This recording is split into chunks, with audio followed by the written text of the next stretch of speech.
స్వాత్మికుడా నవయుగ మేధో సైనికుడా సమయము తెలియని సేవకుడా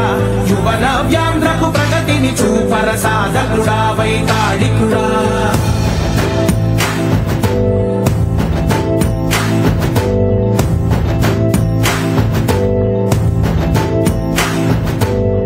ప్రతి ఇల్లు నిన్నే నిన్నే పిలిచింది ప్రతి గడప నీకే స్వాగతమంటోంది ప్రతి మనసు నువ్వే గెలవాలంటో